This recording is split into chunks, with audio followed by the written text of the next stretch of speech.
broadcasting at 2 p.m. from the studios of AM 950 KTNF, the progressive voice of Minnesota, and airing weeknights on WCPT 820, Chicago's progressive talk. Welcome to the Gailey Show. There is obviously a lot of news happening. Coming up after us, you can catch up on the headlines and all the day's news with the Matt McNeil Show, or head over to am950radio.com or heartlandsignal.com to connect with the Stephanie Miller Show, Native Roots Radio, Choose Views, Live Local and Progressive, and Driving It Home with Patty Vasquez. However, for us today, it's our weekly Thinking Clearly, Thinking Queerly episode, where we sit down with a guest for the majority of the episode to help us think more clearly and more queerly on the major issues of the day facing the queer and allied community. After that, I'll continue my Queer in the Cosmos essay series. Today's guest is TanyaMarck Oviedo. TanyaMarck is the co-host of the Queer Spirit podcast. Last week, as you'll recall, we sat down with co-host Nick Venigoni. Oh my gosh, what is wrong with me today? I've been talking all week.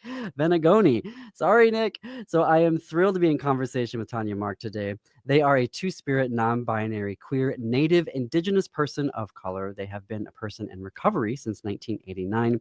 As an embodied care practitioner, educator, and mentor, TanyaMarck shares over 3 decades of care-centric wisdom and channeling via space holding, circle facilitation, I can't talk today, mentoring, and community service work. They maintain credentials, certificates, and training in ways that align and expand their practices and amplify their offerings. TanyaMarck, welcome to The Gailey Show. Oh my gosh, John Parker, thank you so much. And thank you to The Gailey Show for having me. And thanks on behalf of Nick and I, too, for hanging out with Nick last week. Absolutely. We'll be hanging out more in the future. We'll get back to that later in the show. I was eager to reconnect with you and Nick. We had done that crossover episode with Queer Spirit and This Queer Book Saved My Life a year ago. And while life wasn't peachy for the LGBTQ community prior to January and the inauguration, the administration has just unleashed a systemic onslaught of cruelty for the community on the trans, non-binary, and larger queer community. So questions of care and healing have been at the forefront of my brain, and I know on the forefront of a lot of folks within the community. So I thought, who better to talk to than Nick and TanyaMarck from Queer Spirit? So maybe why don't we start with how you came to this work, discovering virtual care circles, what it meant to you, like leaving systems of education. I know this is a huge question. How do you want to start?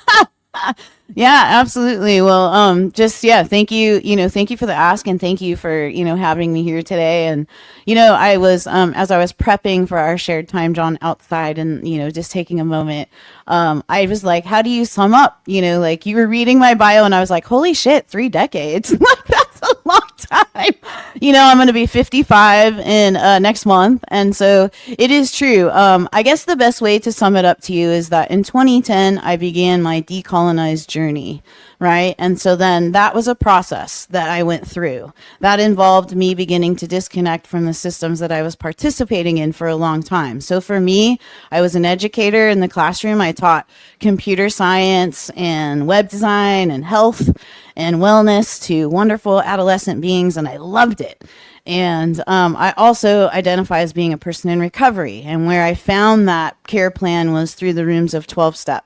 So part of my journey to disconnect and maybe get in touch with more of my indigenousness, my magic, my being participating as a witch in witchcraft, it involved me disconnecting from those systems. So fast forward, here we are, 2020. And right? Was that great? Did you like that? The sound effect, I'm sure it directly correlated with the universe decided that it was time for me to leave the classroom. And so that in itself is its own story. So we'll leave it as just that. And I had already begun disconnecting, meaning no longer attending 12-step meetings. So when we began our early lockdown times of COVID, I was whining to an elder mentor of mine, like, I'm all alone, this thought of like, where can I find community in this time? And her suggestion was to go into a deep meditation and ask. And she suggested, to go ask in deep prayer and meditation. and to be open to what came through. Well, the truth is, what came through was that I got this call to go, oh, well, maybe there's like virtual stuff. Maybe there's virtual care stuff going on. So I actually landed in virtual care spaces. One of them was a fire ceremony that I attended, gosh, almost for a whole year, every single morning at like 6 a.m. with this wide group of people from across the world. So I just kept checking out different virtual spaces, and some of them I landed in and stayed in, some of them I didn't. So Nick and I, here we go, fast forward, 2022. Nick and I came together because we met in a virtual singing class. And together we were, searching for community in our own ways, and we met in a virtual singing group. So that brought Nick and I together.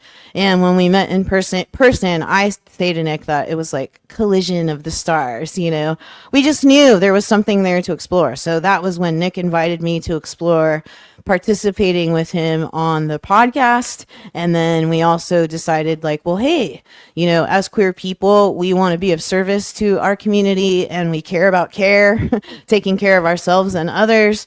So hence we started these beautiful meditation circles and breathwork circles for our queer community. So now we offer them, oh my gosh, 3 times a month for our queer community. And, Nick and I say that we're in this for as long as we're around. Like, really, truly, this really started from the desire and need for us as queer people to be in community and for us to explore care. So I think I got us here. I think I got you from like a starting point to like a here now. It's a lot of time and in between bits, but yeah.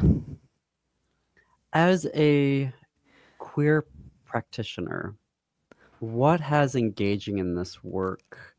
How do you find it? I don't know, is the word self-care? Like, how do you find it helping in the day-to-day?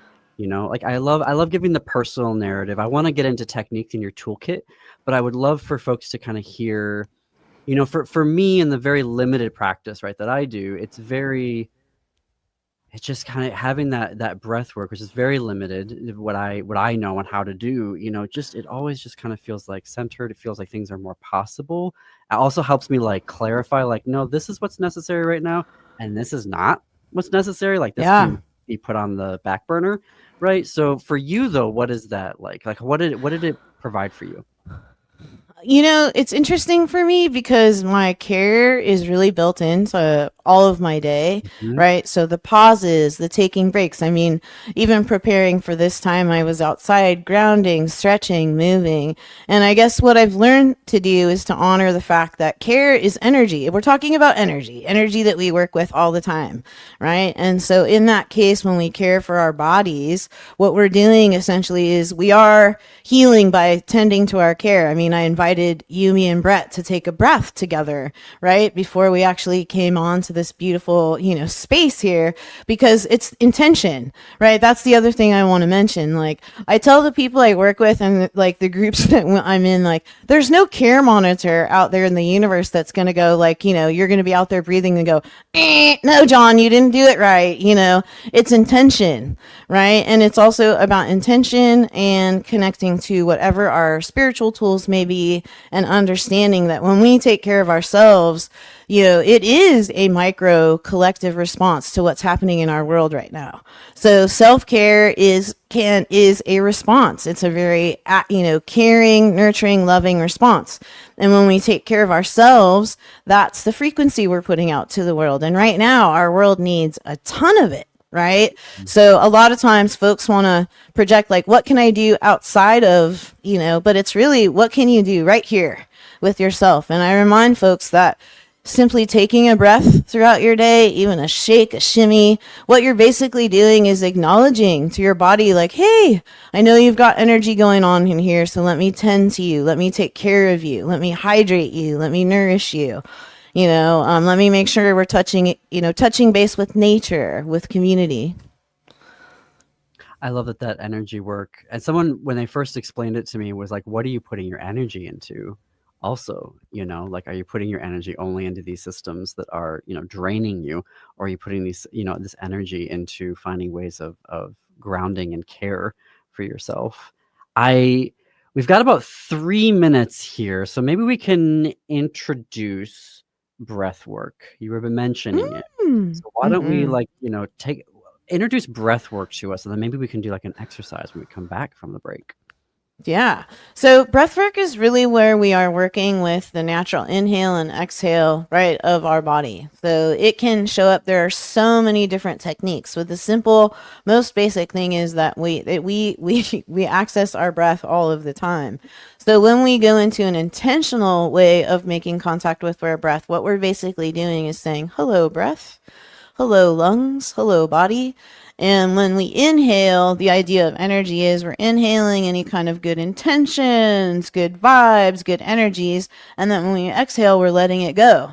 So we are actually bringing in and releasing. So again, with our breath, we're actually, taking care of ourselves and working with energy. So it can be, a lot of techniques there for it. For me personally, I like to check in with my system and think like, what does it need? Does it maybe need, if it's feeling like it needs a nice big inhale and exhale, does it feel something that it might need something a little just real soothing, nice and slow, all kinds of techniques for breath work. And so some of my favorites are Wim Hof, box breath. Those are the ones I use quite often, just for tending to my own care, but then also just no technique at all of just simply saying, hello, breath, and maybe with a little bit of stretch. So yeah, breath work, potent medicine, y'all. Very potent. I think it's just even to, the putting the energy in to say, hey, you exist right now, just by looking at your breath, attuning to your breath, saying, yes, I am here. I am on this planet. I am a queer person and I have feelings and needs, as well. And so it's such a moment of, what's the word? Affirmation. That's the word I'm looking for. Self-affirmation. We are going to take a quick break here. We're going to have more with TanyaMarck after this commercial break. When we come back, please connect with more progressive news and radio at am950radio.com and heartlandsignal.com, where you can find all the latest news and updates from progressive news from the Minnesota, Illinois, and around the world. So stay tuned. We'll be right back. Also, follow us on Blue Sky. We're at thegailyshow.org on Blue Sky. More to come after this quick break.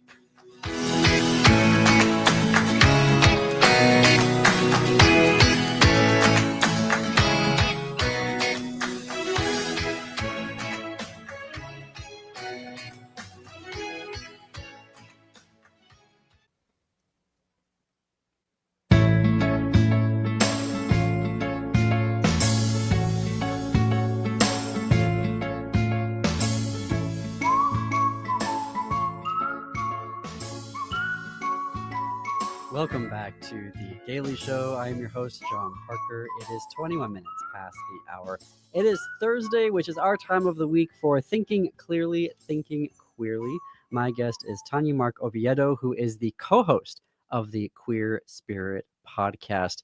TanyaMarck, we were talking before the break about breath work, and I'm curious if you could take us through an example of what an exercise or a practice might look like. Oh my gosh, I would love to, John. So we're just going to take a moment right here, right now. So just noticing where your feet and or structure are making contact with the earth. Inhaling through the nose. Just letting that air out on the exhale. One more. Maybe we add a deeper sigh or audible sound on that exhale. All right, y'all, add a little bit of stretch maybe. Ooh. One more inhale and exhale. Come on, John, shimmy and shake with me. Let's shake off anything that doesn't belong. Right, yeah. That's right. Long. Yeah. Breath work. Right there. That very potent moment. Look at what it did. It brought us right here, right now together in this container present. Thank you for sharing that. Breathwork was introduced a very specific practice, which was called progressive muscle relaxation.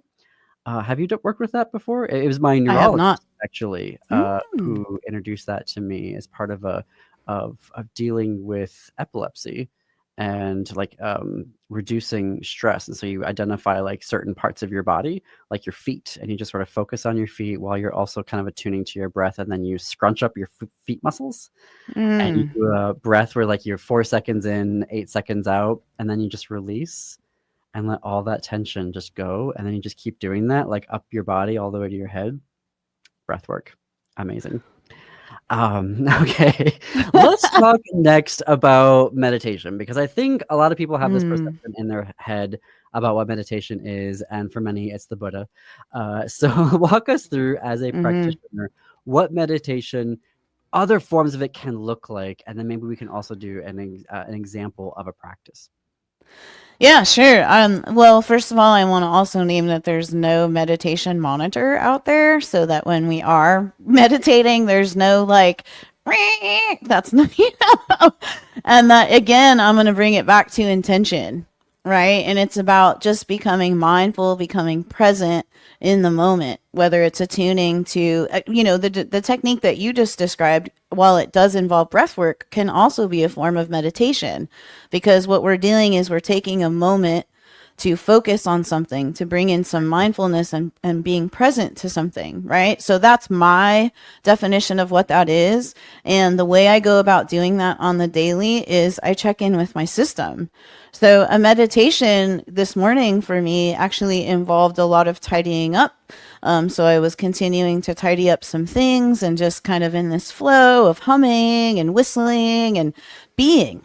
And it's a way that my body, the house, something called for some tending, the house called for tending. And so that is a meditative state for me. It also can involve, being in a seated position or laying down, and music, and, all whatever it is that might be called for that allows us to get to a place where we can have the mindfulness of being present is what I would refer to as meditation, right? And now, during what we're experiencing in our current administration, and why we're talking about connecting to our breath, meditating, is because these acts of self-care are very regulating for our body, minds, and spirits. And when we do that, again, we're putting that type of frequency out to the world, which, quite frankly, we need lots of it.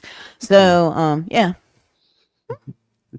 We are talking with TanyaMarck Oviedo, co-host of the Queer Spirit podcast and care practitioner, who creates a variety of venues for self-care and community care. One other piece is in your toolkit that you talk about on both podcasts and your work with Vamonos, which is movement work. So unpack what movement work can be for folks. Oh my gosh. Yeah. So I'll keep reassuring you that there is no movement monitor out there in the universe. So I'm going to bring it to intention.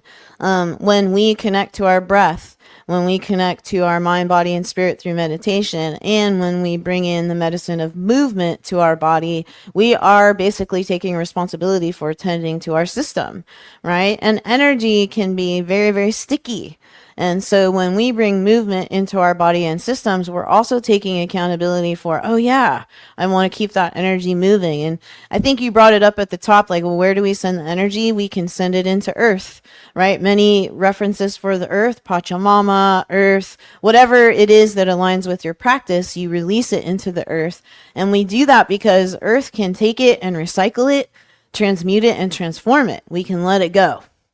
Right. And so when we bring movement, stretching, shimmying, shaking, walking, whatever the movement is, and we bring intention behind it and simply say, hey, I'm feeling like I have the energies of tension in my body. I'm going to bring some movement in to release those energies. We're doing our part, right? We're taking care of ourselves. Mm-hmm. So, yeah. I love that. Want to do a little moving? Let's do some stretch. Okay, let's do a quick stretch to kind of show someone like an example of it. Folks, if you're driving right now, please don't do this while you're driving. Yeah, no, really, just taking a moment. Safety first, y'all. Maybe just finding a roll in the body, a little roll in the shoulders, or maybe in the legs, just kind of a roll, a nice gentle roll. If we combine it with breath, inhaling and exhaling, Look at us, breathwork and movement. Mm-hmm. You can also see this on our YouTube channel if you want to watch it. Yes. At the wrist, rolling at the wrists, any of the areas where we have joints in our body. And then a nice inhale, maybe an SH for a release. Yeah. You mentioned shoulders. That is an area where I carry so much tension. I constantly have to find myself sort of checking in and attuning when I'm working, and it starts to I can feel my shoulders going up, and then I have to say, why are my shoulders going up? So there's a lot of great movement exercises that folks can do to, I love this. Thank you for sharing this. I want to talk to you also about creating a community around that, and you do virtual community. So we're going to take a break here again. When we come back, we'll start to talk about how folks can join TanyaMarck and Nick in the community care circles that they both offer for folks. So we're going to take a break. None of this would be possible without our sponsors and our advertisers who help create and keep progressive news and radio on the air. Please shop with them, do business with them, and tell them that you heard about them on The Gaily Show on AM 950 Radio or WCPT 820. Even better, you can go to am950radio.com, scroll to the bottom of the page, and sign up for our e-newsletter, which gives you all sorts of community businesses that you should be connecting with because they do keep this radio, this news on the air. More to come. You are listening to The Gaily Show.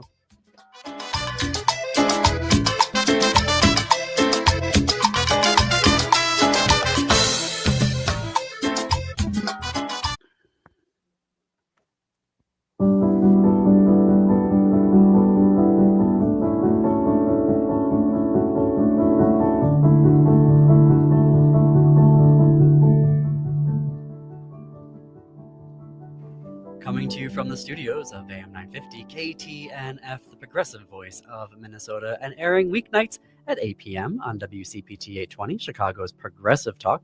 Welcome back to The Gaily Show. I am your host, John Parker. It is 33 minutes past the hour.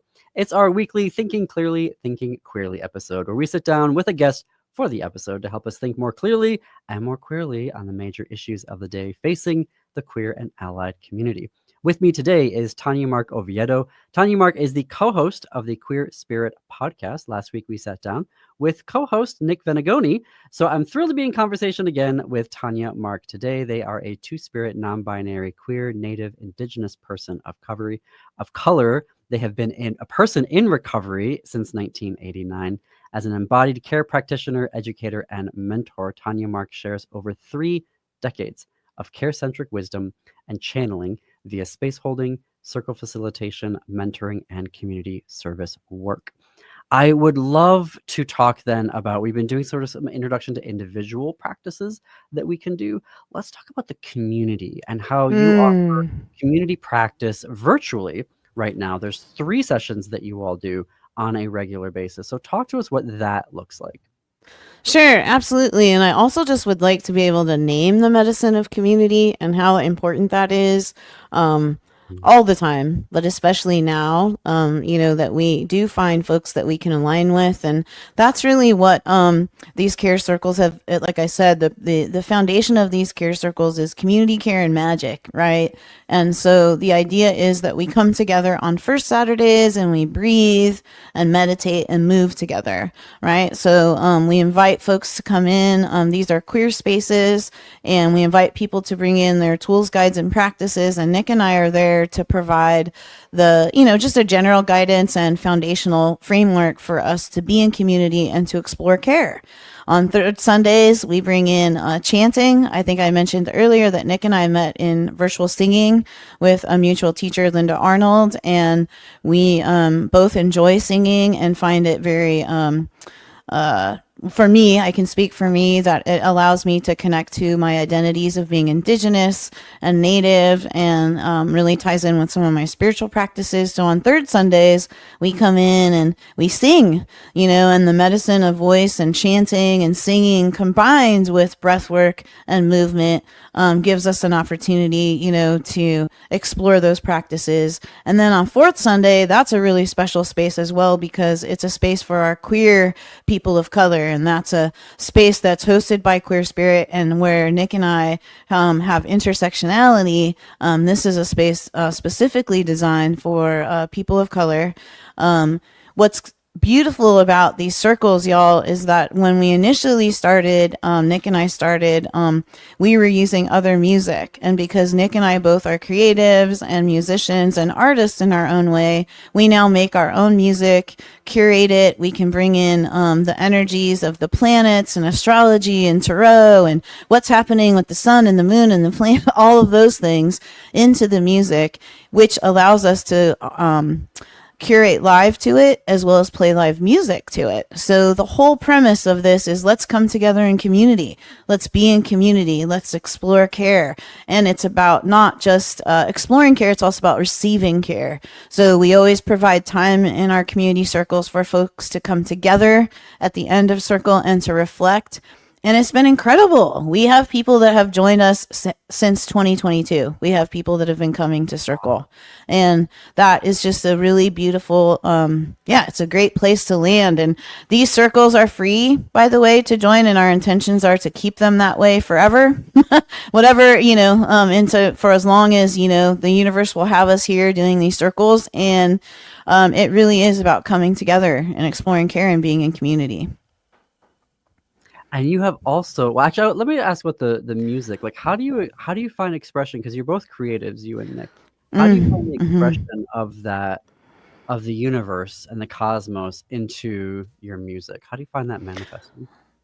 Well, for me, as I'm also identified as being a witch and being an indigenous person, music is a huge part of my spiritual practice.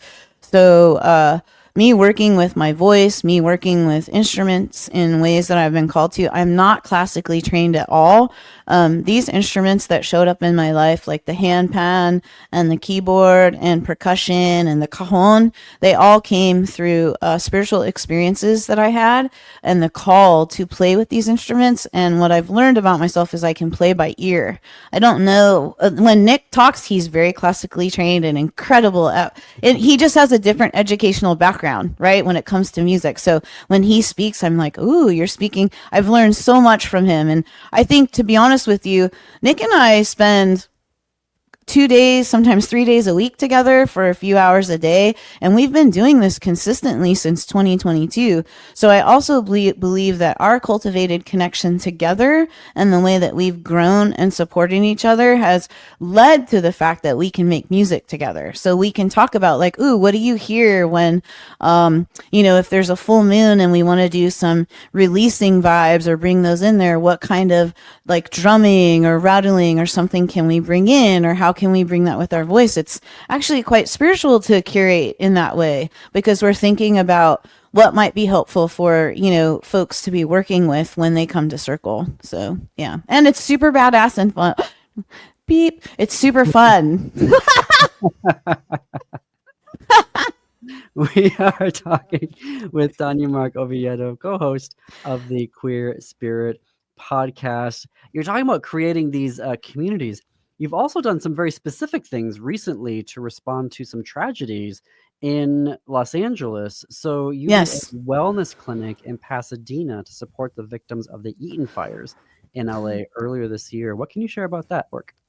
Yeah, it was very beautiful. It was actually a group of folks that are doing that, and they've been doing that since the Eaton fires. And so Queer Spirit was invited to participate in one of their events. And it was just really beautiful, again, to bring what I shared with Nick, just a tidbit. Nick and I do not live in the same areas, so we do all of our work remotely. So it was really beautiful to have Nick's medicine right? And our medicine in the background, like I felt like he was really there, right? And so that it was just beautiful to bring. We ended up sharing the medicine. It actually prepped all the practitioners, is what where it landed. So I got to play for about 30-40 minutes, and it helped to prep all the folks that were getting ready to provide services. It was beautiful. It was it felt very like, I don't know how to describe it. Just felt like taking our virtual work, right, and bringing it into a live setting was just a really felt very empowering. Like, yes, like we're here virtually and in person, queer spirit, so that, yeah, I was really grateful for the opportunity, and of course to be of service to folks who have experienced anything related to the wildfires, whether they, and in that way too. So being of service in that way to the community is also really important to myself, to Nick, and to queer spirit. So it was an honor to be of service that way. Mm-hmm. That's amazing. And you also did a virtual event for POC Psychedelic Collective, which was sponsored by Harvard. Yeah, that was very sweet. It was an invitation to share breathwork, meditation, and movement, a little bit about my story in relation to indigenousness and working with plant medicines and being a person in recovery. And then we landed in breakout groups where we got to share additional medicine. So I was able to share again another track that Nick and I had put together, and I was able to play handpan to it and share some care for folks who had attended to hear the story portion of the workshop. So it was beautiful. It was just beautiful to be like, yes, we're here and queer and sharing this medicine and sharing care for folks, and perhaps providing an opportunity for someone that day to connect to their breath, to connect to their body in a way that they hadn't before, hopefully seeding like, oh, hey, maybe I want to continue to explore these care techniques. Thank you for all the work that you put out into the world, with the intentionality and the healing behind that. We so need it right now. And how recently you and Nick have kind of reformatted your podcast, kind of doing care chats. Yes. Well, first of all, John, we hope to have you on once for soon. We were hoping to get a care chat with you soon. Yeah, so this idea came from this fact that, again, considering the climate and things that we've moved into, since last year, I felt that, what came to me and what I came to Nick with was like, hey, like, we are so community and care oriented, and the traditional formatting of a podcast, to me, it can feel sweet. And we did our magic to bring care into it, like when we did our little round together, right? Of sharing about queer books that saved our lives.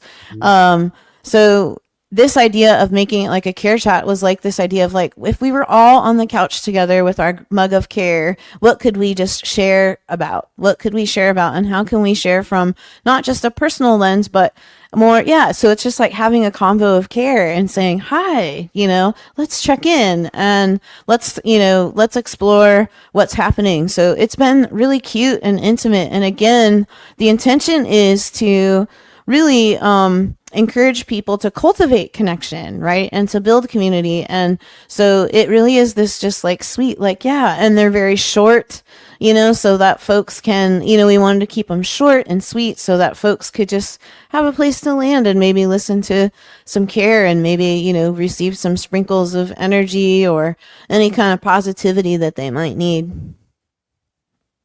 I love that that's the direction that the podcast is going in. It feels very organic to the moment. And that's sort of, do you find things, I kind of put that question to Nick last week, but from your perspective and the work that you're doing in Southern California, do you find that things have shifted given, like, do you find yourself doing work differently per se, given the response that's been happening in the community since the inauguration? Yeah, I do. And I want to name like to any and all of us that are experiencing this, I think that there's this really deep invitation for us to figure out, what does it mean during such an uncertain time to stay centered, to come back to center, to take care of ourselves, to be in community. And I have found that being creative, right? Being creative is very potent. When we do what lights us up, right? It can be as simple as when my dog who likes to sleep in, Pluto the Beagle, and then when he awakens and he comes through the door after he has slept in, there's nothing more joyful than to get onto the ground and greet him, right? And so I feel like when I pay attention to, and this comes from my elders and mentors and in my practice, when we do the things that light us up, create whatever form that is, we really are sending healing frequencies, not just through our systems. We're sending them to the containers, to the others that we interact with, and out in the world. And I do feel that we are in such an uncertain time where things can feel very tight, that we really can benefit, right? From being in community, being creative, connecting to our breath, moving, meditating. But really anything that lights us up right now, I feel is like what I would say would be number one, recommendation of medicine and care is do what lights you up. And if you can find ways to do it with others, right? Because I think it just amplifies things. Absolutely.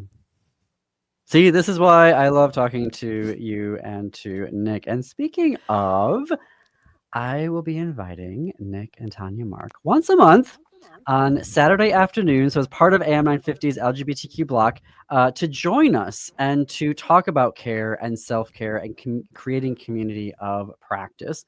So stay tuned for that. We're still working out some of the behind the scenes fun details. When we know more, obviously we'll be letting you know here. So stay tuned to this space. And thank you, TanyaMarck and Nick, for agreeing to do that. I think it's gonna be very special. Oh my gosh, we are very excited. The podcast is the Queer Spirit Podcast. You can stream it everywhere you get your podcast. Join their community, queerspirit.mn.co, queerspiritmn.co.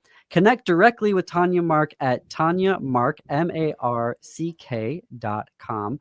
Links to all of this in our show notes and on our website at am950radio.com. Just search for today's date, May 15th. Coming up next, I will continue my Queer in the Cosmos essay series. One last break, but still a lot to get to right here on The Gailey Show on AM 950 Radio, KTNF, and WCPT 820, Chicago's Progressive Talk.